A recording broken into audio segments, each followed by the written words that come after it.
Ho aminareo anie ny fahasoavana sy ny fiadanana avy amin'Andriamanitra raintsika sy Jesosy Kristy Tompo.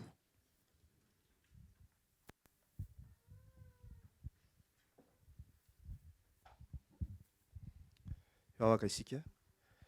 Rainay masina tsy ny an-danitra misaotra anao izay satria mbola afaka midera sy mankalaza ny anaranao ankehitriny. Tsy hainay tsy angataka famelana, famelan-keloka, famonjam-po avy any aminao Ray Malala mba ho voasary ny famarinan Kristy ny fahotanay tsirairay avy eto. Ka ny fangatahanay dia ny mba hanatrehanao izao fotoana izao, ny fanahinao no anjaka amin'ny fotoana rehetra izay ho lalovanay mandritra isam-pata masinao ity. Anaran'i Jesosy, amen.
Ary izao no angatahiko dia ny mbola hitombohan'ny fitiavanareo bebe kokoa amin'ny fahalalana tsara sy ny fahafantarana rehetra, mba hamantaranareo izay zavatra tsara indrindra, mba ho madio am-po ary tsy anatsiny ho amin'ny andron'ny Kristy ianareo, sady feno ny vokatry ny fahamarinana izay avy amin'ny alalan'i Jesosy Kristy, ho voninahitra sy fiderana an'Andriamanitra.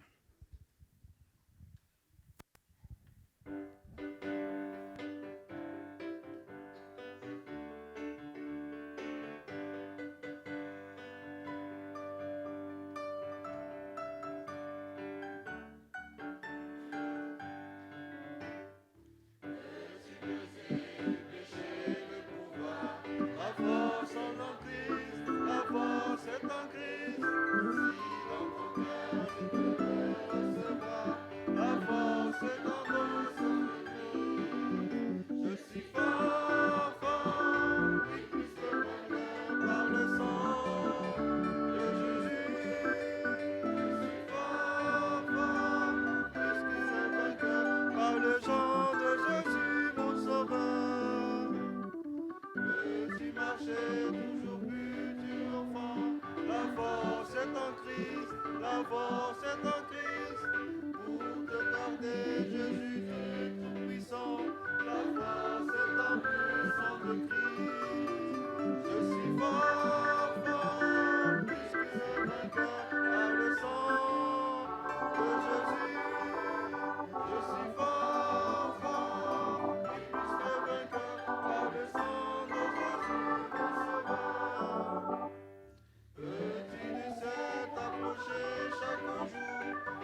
Sao dia manasa antsika hivavaka andohalika ho an'izay afaka, zay tsy afaka kosany dia afaka mitsangana izy.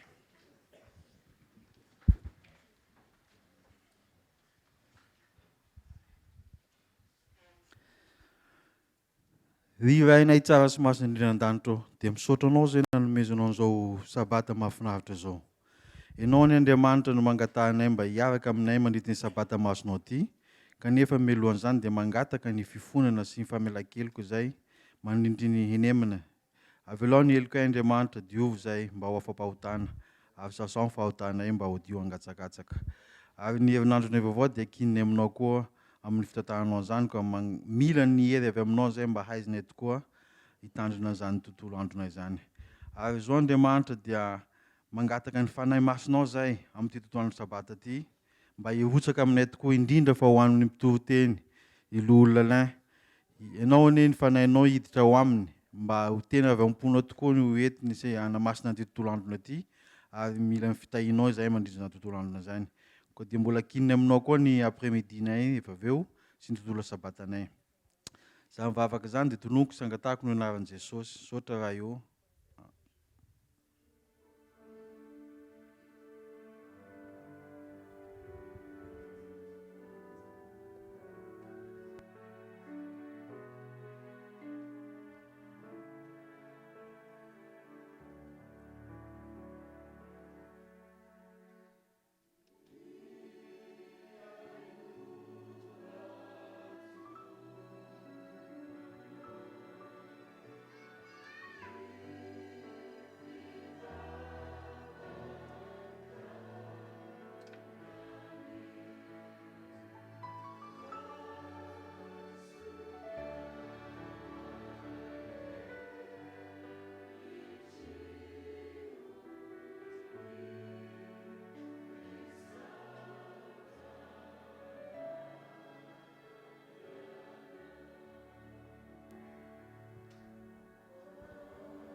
Amen.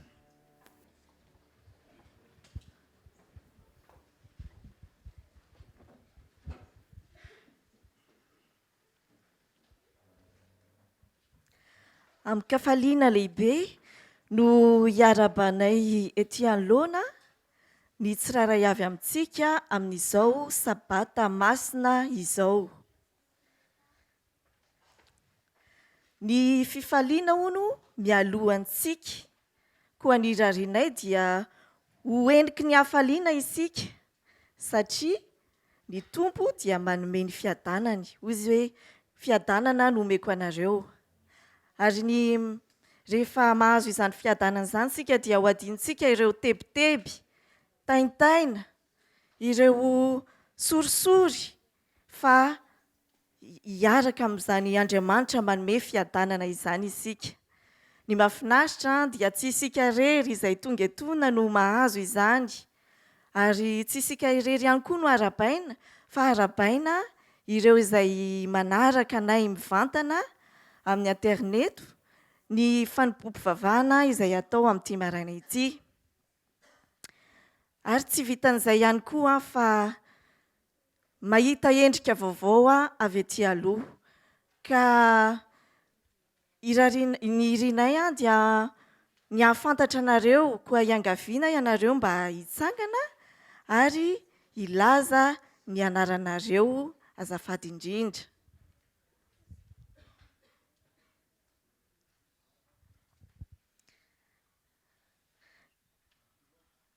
Bonjour. Pascal, bienvenue Pascal.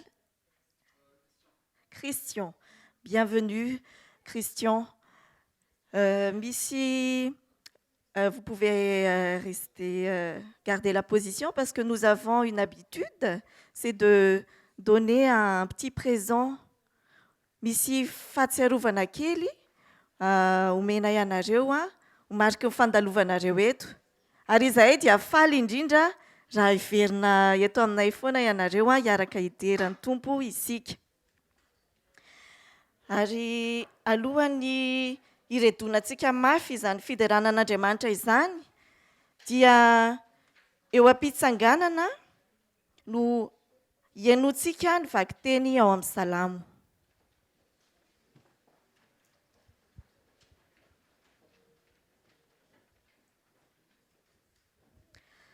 Hideranao amin'ny foky rehetra aho, eo anatrehan'ireo andriamanitra no ankalazako anao.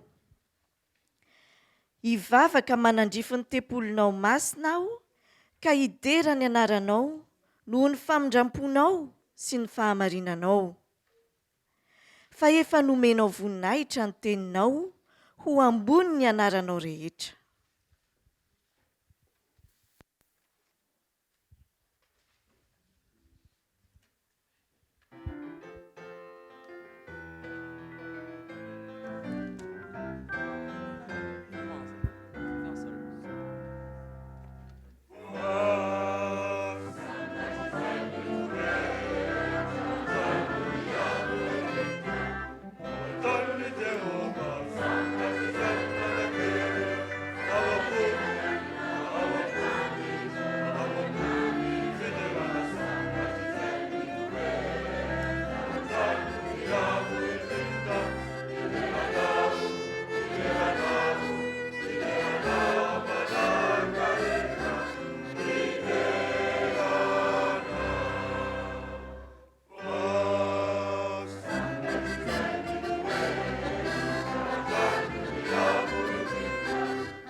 Tonga eo amin'ny fotoana ny fanaterana, ny fanatitra sy ny ampahafolony isika.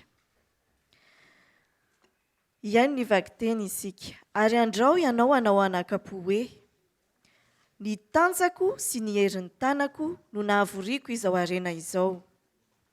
Fa tsarovy Jehovah Andriamanitrao, fa izy no nanome anao hery hahavory harena, mba haoriny ny fanekeny izay nianianany tamin'ny razanao, tahaka ny amin'izao anio izao.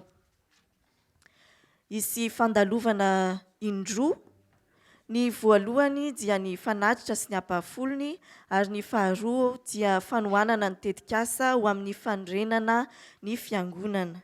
Eo am-pipetrahana no anatotosantsika izany.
Andriamanitra rainay izay any an-danitra, eny tokoa izany hira izany atolotra ho anao. Atolotra ny tenanay na tsy mendrika aza mba ho hirakao, ary miaraka amin'izany dia mamerina ireo fananana izay nomenao izahay. Enganay izany mba ahatontosa izay sitraponao, ary ianao hitay manokana ny mpitantana izany mba ho mahatoky izy ireo. Raha ihain'ny teninao izahay dia mba ho tany lonaka anie ny fonay rehetra, ka ho ampiarinay amin'ny fiainanay izay teny rehetra ho renesinay amin'ny alalan'ireo mpanomponao, ary ho tahianao manokana ireo mpanomponao izay hitondra ny teninao, ka tsy hilaza afa-tsy izay teny avy any aminao izy ireo. Dia ianao mbola hiaraka aminay mandritra ny fotoana rehetra izay ataonay amin'ity tontolo andro ity. Amin'ny anaran'i Jesosy, amen.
Manazantsika hanokatra ny baiboly ao amin'ny Galatiana toko fahenina andininy faharoa.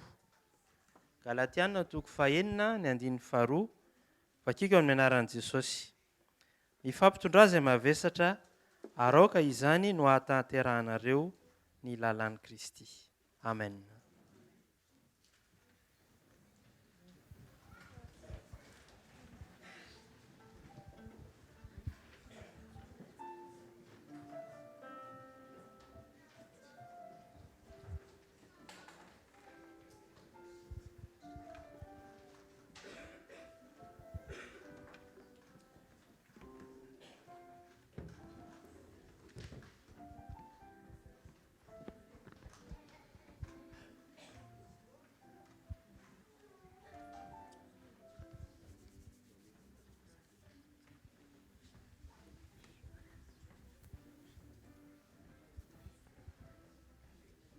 Bonjour les enfants. On va parler quelque chose de très froid aujourd'hui. C'est quoi ça? Qui peut me dire c'est quoi? Quand il s'agit de froid, c'est quoi? Le temps, oui, c'est très bien. Et quoi aussi? D'hiver. D'hiver. On va parler d'hiver, on va parler du temps, on va parler, bien sûr, quand il s'agit de hiver, il s'agit de quoi alors? Parce qu'on est en France, il y a la neige. Je vais vous parler aujourd'hui d'un homme qui est très vieux et un soldat qui habitait dans le pays, à Russie. Qui connaît la Russie? C'est quoi la Russie? Qu'est-ce qu'il y a dans la Russie? C'est un pays où il y a beaucoup de neige et surtout c'est un pays qui avait toujours des guerres. J'attends ton enceinte pour, s'il te plaît, pour l'image. Oui. C'est quoi ça, les enfants? Qui peut me dire, c'est quoi ça? C'est un gif. C'est quoi ça? Qu'est-ce qui se passe? C'est la neige. C'est la neige qui tombe beaucoup là. Et on appelle ça la tempête de neige. Un jour, un vieux homme veut partir rentrer chez lui. Pendant qu'il partait, pendant qu'il marchait dans la neige, avec neige comme ça fait quoi ça? Ça fait très très très froid. Il a rencontré un jeune homme, un soldat. Et il a dit, soldat, il est très jeune et il marchait avec courage. Oh, je marche. Mais le problème avec ce jeune homme, il n'a pas pu prendre le manteau qui a plein de fourrure, qui fait bien chaud. Et le vieillard lui avait dit, « Hey, jeune homme, c'est mieux pour toi de prendre mon manteau parce que là, tu vas avoir très froid. » Ah non, mais le jeune homme, il est très courageux. Il a dit, mais non, vous êtes vieux, vous devez porter votre manteau. Moi, je suis encore jeune, je veux marcher comme ça. Mais le vieux homme a dit, non. Toi, tu restes là, tu vas mettre mon manteau. Et il a forcé de mettre sur le jeune homme. Oh là là, mais ce monsieur, je suis pressé, je suis un soldat, je suis courageux. Pourquoi il me force à porter ça? Mais il est fou, lui. Vous voyez, c'est comme ça, nous. Quand on est jeune, on croyait qu'on a des forces, on est courageux, Mais non. Les gens qui sont vieux, ils connaissent plus des choses que nous. C'est pourquoi il faut obéir aux parents. Et un peu plus tard, le vieux homme est parti et le jeune homme aussi. Chacun poursuit leur chemin. Mais de plus en plus, il y a la neige tombait. Et à la fin, le jeune homme, le vieux monsieur, il est mort. Car il faisait trop froid. Et pour lui, c'est pas grave. Pourquoi c'est pas grave pour lui? Parce que pour lui, c'est pas grave. C'était pas grave parce qu'il est déjà vieux, il a déjà vu beaucoup de choses, il a déjà vécu beaucoup de temps. Mais pour lui, c'est mieux que le jeune homme soit vivant parce que lui, il a encore beaucoup de chemin à faire.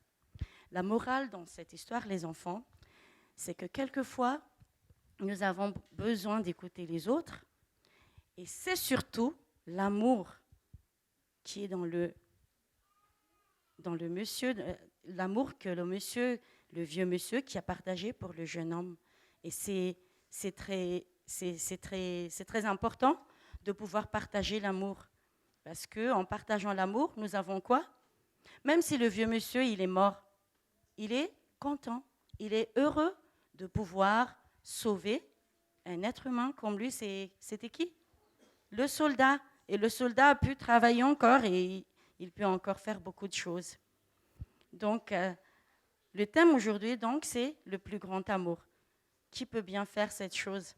S'il y a quelqu'un, si la copine n'a pas de stylo, par exemple, à l'école, est-ce qu'on peut lui prêter ou pas? Non? Qui veut bien faire des bonnes choses à ses copains et copines à l'école? Parce que l'école qui va à l'école à partir de lundi?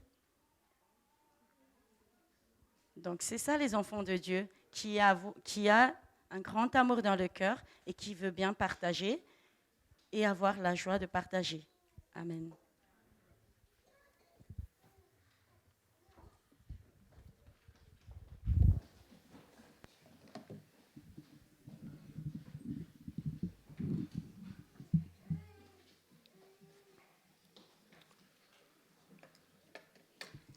Fifaliana ho ahy ny manoloana anareo indray androany amin'izao sabata masina izao, idera sy ankalaza ny anaran'ny tompo.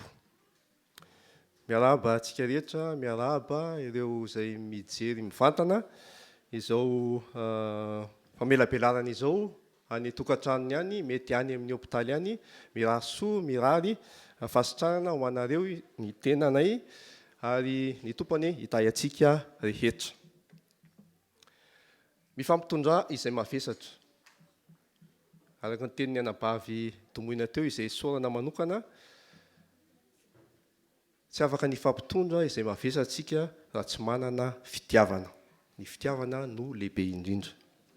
Mifampitondra izay mavesatra. Misy hevitra maro fonosiny izany, tontolo-kevitra izany mifampitondra izay mavesatra. Misy olona manaiky ny fampitondra izay mavesatra. Misy indray olona hita fa tena mila fanampiana hanamaivana ny entamavesany eo aminy, nefa manday izany. Angamba ny eritrerini dia zakany ihany, araka ny tentsika malagasy hoe ny alahelo tsy ambara-havana, zakany tompony ihany. Ao indray ny olona manaiky ny fanampiana nefa tsy maniry ny anala ny entamavesatra eo aminy.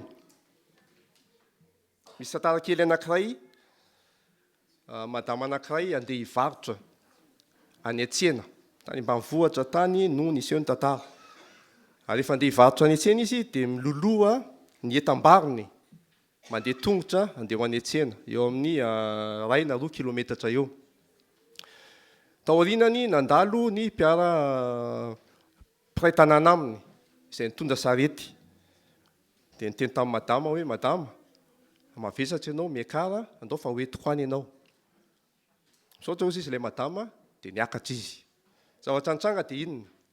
Sady niakatra tao amin'ny sarety izy, mbola nilolo aviny ihany ilay entana etam-barotra. Misy ny olona ampiana kanefa tsy miezaka ny anala ilay entamavesatra eo aminy. Misy indray ireo izay mitondra hatrany ny entamavesatra ny hafa, fa ny azy kosa nefa tsy mba misy mitondra. Ny sasany indray dia tsy manao fa tsy ny mampitondra entamavesatra ny an'ny hafa fotsiny. Mifampitondra izay mavesatra ho ny tompo rahalahy sy anabavy malala. Andao isika dia hijery tantaran'olona anankiray ao anaty baiboly izay nitondra entamavesatra, izay entamavesatra tsara indrindra misy izay fantatsika. Nefa milohan'izany dia andesika hivavaka hanondrika ny lohantsika. Raha eny masina tsara ny an-danitra, fantatray fa eto anivonay ianao. Aoka ny fanahinao ilay malala, hanokatra ny sofinay, hampiteny ny tenako ka ho tafita ny afatra tianao ambara androany. Amin'ny anaranao Jesosy no angatahana izao zavavaka izany. Amen. Barabasy. Mbola tsy tonga saina tsara Barabasy raha mifangaro tao anatin'ny olona tao. satria voavy nafahana tamin'ny fanamelohana azy Barabasy. Rehefa afaka izy, ny olona nangataka azy dia navoaka ary iny Barabasy fa ny fanjevo tao anatin'ny olona izay namoaka azy tao. Iza ny solon'ny Barabasy? Jesosy no solon'ny Barabasy izay hovonoana. Eto Jesosy dia reraka satria nahoana? Rehefa izy ny solon'ny Barabasy dia izy zany no iaran'ny fampijaliana rehetra zay tokony nazony Barabasy. 12 ora ny lasa tao anelanelan'ny fisakafoanana mipaka ny arahany tamin'ny mpianatra ary nanomboka teo amin'ny fisamborana azy tao Getsemane mandritra ny teo amin'ny anameloana azy, amatsiana azy teo Golgota. Dia nanotranga tsy nisotro rano mihitsy Jesosy. Vokatr'izany dia reraka sy valaka Jesosy. Indroa izy no kapohina. Inona no kapohana azy? Kotopi moa no kapohana azy. Ilay kotopi io dia hoditra. Izay ny lohany dia misy taolana maranitra eny amin'ny lohany. Dia izay no kapohana azy indroa. Vokatr'izany dia naratra mafy Jesosy ary rehefa maratra moa zany dia mikorina ny rà. Ary rehefa mikorina be ny rà dia very ny hery dia tsy nana hery tsony Jesosy. Ambonin'izany ny olona izay nanaraka azy, inona no tenenin'izy ireo ary inona no orakoraka nataon'izy ireo tamin'i Jesosy? Omboy. Ary zany feo sy orakoraka zany dia tonga tao am-potitsofon'ny Pilato izay natao hitsara an Jesosy. Inona nataon'i Pilato rehefa tonga teo am-potitsofony izany orakoraka hoe omboy mantsy an Jesosy zany. Napaka koveta feno rano Pilato. Atao inona koveta feno rano? Manasana tanana. Fa nahoana izy nanasa tanana? Inona ny antony? Manasa tanana hozy izy fa tsy hitako zay elikio lehilahy io. Manasa tanana eto masonareo. Dia nitodika tany amin'ny Jesosy Pilato. Inona ny teniny? Tsy afaka ny hamonjy anao aho hozy izy. Miala tsiny indrindra. Je suis désolé. Ary efa Pilato zay natao hikarakara ny fanamelohana no nanasa tanana dia ny miaramila Romanina no nandraindray ny fahefana zany nanomboka hatreo. Pilato zany efa nanasa tanana dia ny miaramila indray no nandray fahefana.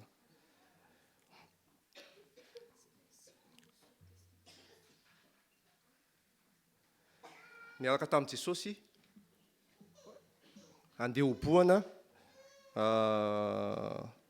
jiolahy anankiroa izay samy niarany tondra ny hazo fijaliana. Jesosy, ireo jiolahy ireo zany tsy niaran'ilay famonoana fa Jesosy no niaran'ny fikapohana sy ny sisa izay reraka sy kivy. Ary teny an-dalana inona ny zavatra nitranga? Reraka Jesosy ary ilay hazo izay nentin'io dia mavesatra ho azy. Ary dia tsy afaka nitondra izany enta mavesatra izany Jesosy ilay hazo izay entina amatsiana azy. Inona ny zavatra nitranga? Ireo pretra sy ny jiosy, inona nataon'izy ireo? Ny ome an Jesosy izy ireo. Dia hoy izy ireo, jereo, milaza izy fa anangana ny tempolo eo anatin'ny 3 andro, nefa zay hazo kely io ara tsy zakany. Dia natsanga ny nalain'ny miaramila ilay hazo. Ary Jesosy dia nitsangana tamin'ny hery izay efa resy tanteraka. Tsy tafatsangana akory ary Jesosy fa azosika ny tantara. Tsy afaka nanao dingana ray akory Jesosy. Ny anjera fandroany Jesosy. Ary mazava ho azy fa tsy afaka nitondra tsony ny azo fijaliana izy. Dia kivy ny miaramila Romanina. Jerijery teny amin'ny vahoaka. Iza nitondra ity azo fijaliana ity. Miaramila Romanina io. Zavatra miseho dia mialohan'ny Paka izao toe-javatra nisy izao. Amin'ny Jiosy ny fiheverana ny azo fijaliana dia izao. Ho vakiantsika ao amin'ny Deutéronomie 3:20 ny andininy fa 13. Deutéronomie 3:20 ny andininy fa 13. Ahoana ny fiheveran'ny Jiosy ny olona omboana eo amin'ny azo fijaliana. Vakiantsika hatramin'ny andininy fa 12. Deutéronomie 3:20 ny andininy fa 12 ka hatramin'ny fa 13. Ary raha misy olona